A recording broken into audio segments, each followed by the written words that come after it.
வணக்கம். பள்ளிகள் திறந்தாகிவிட்டது. அப்பாவின் கைப்பிடித்து அழுது கொண்டே சென்றதும், பயந்தவாறே பள்ளி வளாகத்தை நோக்கியதும் இன்று எண்ணும்போது நினைவில் வண்ணத்துப் பூச்சியாய் பறந்து செல்கிறது. ஆம், முதல் நாள் பள்ளி பயமுறுத்தியது.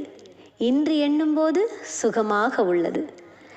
தலைமை ஆசிரியரை பார்த்துவிட்டு பின் வகுப்பு அறை நெருங்க நெருங்க அப்பாவின் கையை இறுக்கமாக பிடித்து கொள்ளும் நமது கை. வகுப்பு ஆசிரியரோ புன்னகை பூத்து அன்போடு அழைப்பதை விருப்பமில்லாது பார்ப்போம். அப்போது தெரியாது, வரும் நாட்களில் நம்மை பார்த்து இப்படி சிரிக்க மாட்டார்களா என்று ஒரு கணம் நாம் ஏங்குவோம் என்று. யாரென்றே தெரியாத சக மாணவர்களை வியப்போடு பார்ப்போம். அப்போது தெரியாது, வாழ்வில் ஒரு நாளும் தொலைத்து விட முடியாத அன்பு தோழர்கள் அவர்கள் என்று. தேர்வுக்காக வெறுப்போடு படிக்கும்போது தெரியாது, இன்னும் கொஞ்சம் அக்கறையோடு படித்திருக்கலாம் என்று நாம் நாளை சிந்திப்போம் என்று. பரிச்சயமில்லாத பள்ளி வளாகங்களில் நடக்கும்போது தெரியாது, நாளை இது நம் நினைவில் பசுமையாக இருக்கப் போவதென்று. சிரித்தும் ரசித்தும் போட்டியிட்டும் சண்டை போட்டும் பல பரிமாற்றங்கள் அன்று. அதன் விளக்கம் என்னவென்று இன்று கேட்டால் தெரியாது.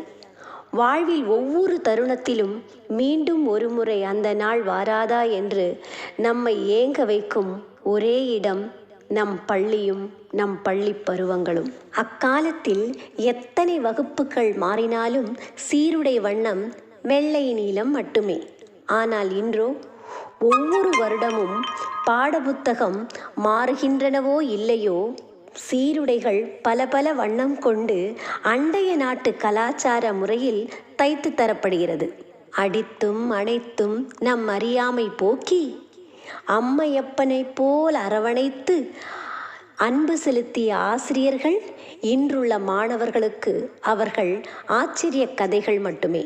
வாட்ஸ்அப் ஸ்டேட்டஸில் டீச்சரின் வெட்டிங் டே கண்டு டீச்சரை கிளாஸில் கலாய்க்கும் மாணாக்களின் முன்னேற்றம் இன்று.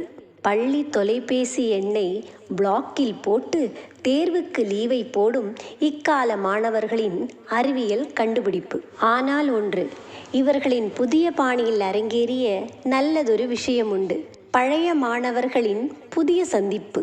மறந்து போன பழைய காலங்களை ஒரே நாளில் திரும்பி எடுத்து மீண்டும் படித்தோர்கள் ஒன்று கூடும் விழா. அது ஒரு திருவிழாதான், வில்லங்கம் இல்லாமல் இருந்தால் மட்டுமே. பழையது ஆனாலும் புதியது ஆனாலும் மாணவர்கள் மனம் எப்போதும் ஒரே நிலைதான். அம்மாவின் கைப்பிடித்து அழுது கொண்டே பள்ளிக்கு செல்லும் அந்த எல்கேஜி குழந்தையை கண்டு நாம் நினைத்து விடுகிறோம் நம் பள்ளி பருவ நாட்களை. நன்றி. MC சாரதா.